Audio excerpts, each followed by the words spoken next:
Dominic, it's your boy Ink. You finished drinking. I know for a couple of seconds. Sorry. So this is kind of a repeat video. So yeah, I just did the. I'm gonna be annoying. This is the third time that I'm talking about it.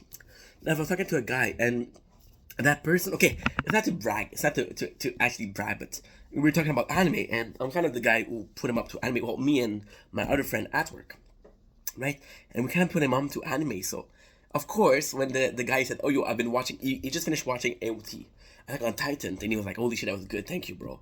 And I was like, I couldn't help but feel happy because I'm like, "Yo, well, I did put you up for this. I did present you this video, and I'm glad you liked it. But at the end of the day, exactly, you liked it.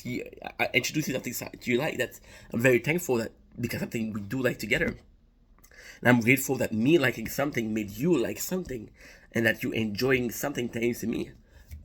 I'm grateful for that. So, and the guy, because I introduced him to anime, he's always asking for recommendation. The problem is I'm gonna be honest. If he's watching this, I'm not even sorry, dude. You do. You know you fucking do. The problem with the fucking guy is I'm gonna give him like a whole show. He's gonna binge watch it, right? And the problem with animes or manga or things like that, animes are comics. I just said anime and manga, which are basically the same thing. Comic and cartoon. Is it cartoon? I don't know. I don't know, bro. I don't want to be disrespectful. If the guy is watching 100 episodes a week, and the show puts out a episode every 2 weeks, then he's catching up. So there's a lot of show, and he's watching a lot. Like you watch all the classic. You watch DBZ. He doesn't want to watch Naruto, right? He doesn't want to watch Bleach. I'm gonna try to convince him to watch Bleach because Bleach is pretty good. But he watched Tokyo, which is amazing. Attack on Titan, Demon Slayer. I try to make. You want to watch Jujutsu Kaisen, and I'm trying to make him watch Fullmetal Alchemist. So with Fullmetal Alchemist, and he was talking about because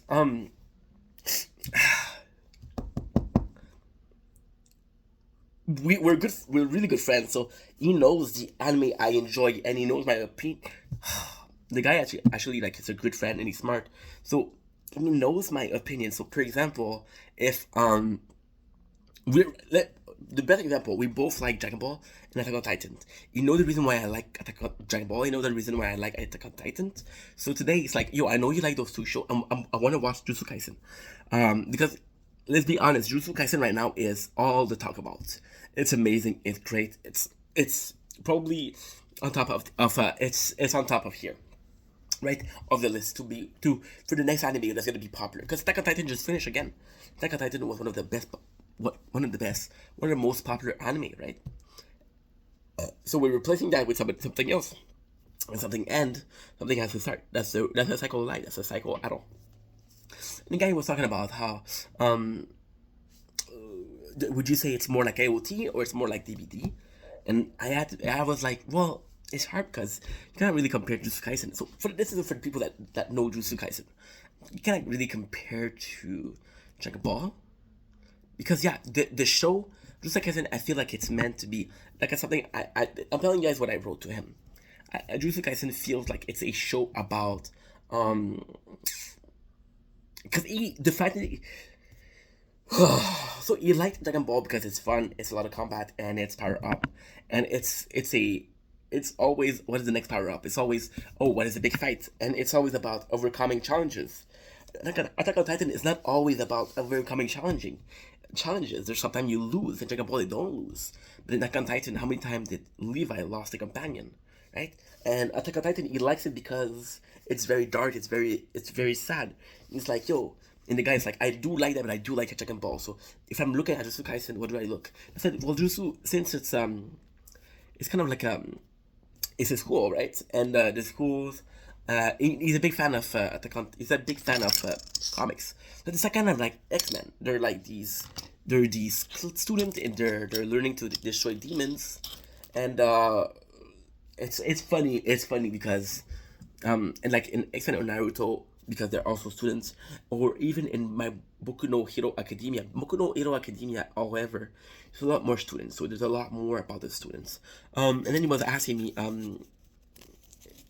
me for like an example, and I told him, oh, it's meant to feel that. It's meant to feel like a great show. It's meant to feel feel like I feel good because most of the time you're gonna have people are gonna be dancing and it's fun, but the other time you're gonna have a part where it's very dark. It's very it's a lot, you know. And then fuck. And then he asked me for an example because I told him this. So I told him about Yuji and Junpei. So what I wanted to talk about in this video is actually about Yu and Junpei because I did talk about it, but now that this saga is finished, I can actually talk about how I felt about it. Because what we're doing right now, which is kind of, I don't want to say bad per se, but we should be doing by art. Now, the biggest part of Yuji and Junpei, this is my actual talk. This is why this is so important to me. This is so important as a part of the story.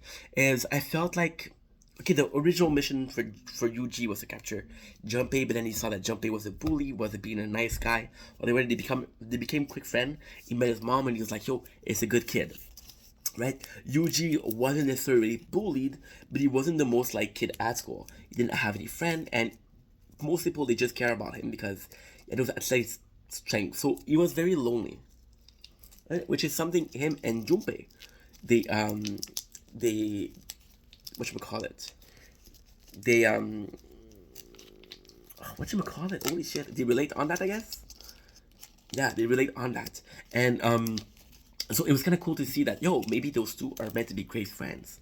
And again, Yuji saw Junpei as a victim with great potential. Yuji was like, yo, if they could have helped me, they could have helped Junpei. Now, the saddest part is when Junpei had those powers and he attacks those people. Yuji isn't mad at Junpei. He understands. It's like, yo, that's not what your mom, and I understand how you feel, but that's not what your mom would want. And of course, that makes the other guy mad. Who wouldn't be mad after that? But then again, you're like, only maybe Yuji's right. And it's more about the aftermath. It's like the fact that Yuji was Junpei's friend and he didn't want to hurt Junpei because he was still believing he could be safe. Now this is something amazing. So as somebody who was watching a lot of anime, I have to go back and forth between anime. We're the situation, okay, it's not the exact same thing. It's not the same thing at all. It's similar, but not the same thing. We see a similarity between Yuji and Junpei and Naruto and Sasuke. Naruto and Sasuke is the whole manga, the whole anime. Junpei, Yuji is an arc. Naruto is always trying to get back Sasuke because he's his only friend, and he keeps on hearing how Sasuke he's been doing this horrible shit. He's been doing this horrible shit, and Naruto is like, oh, he's only needs a friend. Even when Sasuke joined Akatsuki, he's like, oh, he only needs a friend, right? But Sasuke is this fucking murder, and Yuji was able to do what Naruto couldn't, and that's killing Junpei. Of course, you could say, yeah, but he would have killed Junpei if Junpei wasn't a monster. You might be right, but at the end of the day, it doesn't matter what shape Junpei had, he still killed it, right? So we killed Junpei, and it's more so what it means. He had to kill a friend, he had the death of a friend. Like, I already felt bad about killing Yuma, imagine about killing a friend, and how it meant to him. It was the guilt that Yuji was able to feel. The fact that it proved that Yuji was a deeper character than just this that happy-go-lucky guy. He was a character that was able to say, yo, one of my friends did some horrible things, I had to stop him. But I had to stop him before he does those horrible things.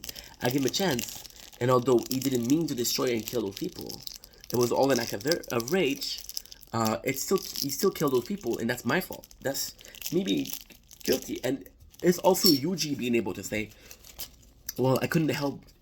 It's the beauty, it's the absolute beauty of Yuji here, because when you look at it from a analytic point of view, you know that Yuji never got mad at Junpei. He was never mad at Junpei.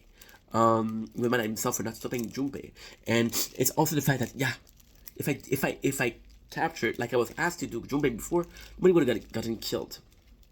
But it's also the fact that since Yuji is not at Junpei, if there's another Junpei situation where another students have some power, he has some strength, and he's able to help them, will Yuji act differently? Would he say, oh, I didn't save Junpei, I could save him? Possibly. I think Yuji would do something like that. The question here is, what's right? What's wrong? is there's ever a time where Yuji should say, yo, this guy is a friend or is an enemy? Or when is the stepping point? Because again, the stepping point here was not even Junpei killing those kids, because when Junpei killed those kids, Yuji was still trying to get him to join the squad, right? It's more about what is the stepping line. How many friends of Yuji have become bad guy before he actually says fuck it? Because it's also the fact that, okay, so we're going very, very meta. We're going very screen, thinking about the actual backstory, the behind the scene than before. So we have the main character of the movie who had this cursed spirit with him, who was able to protect him and was able to really be there for him. And he was extremely strong, but again, that spirit was dangerous. He would kill people. So like, I don't want to use it. And then you have Yuji, who actually has Sukuna. I'm gonna call it Sukuna inside of him, and again,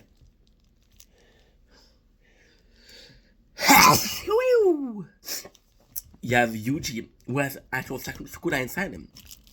Is there a reason why Yuji helped Jump? Because he's like, yo, I would like that somebody help me, right? And it makes me think about in Walking Dead, because we're also reviewing Walking Dead.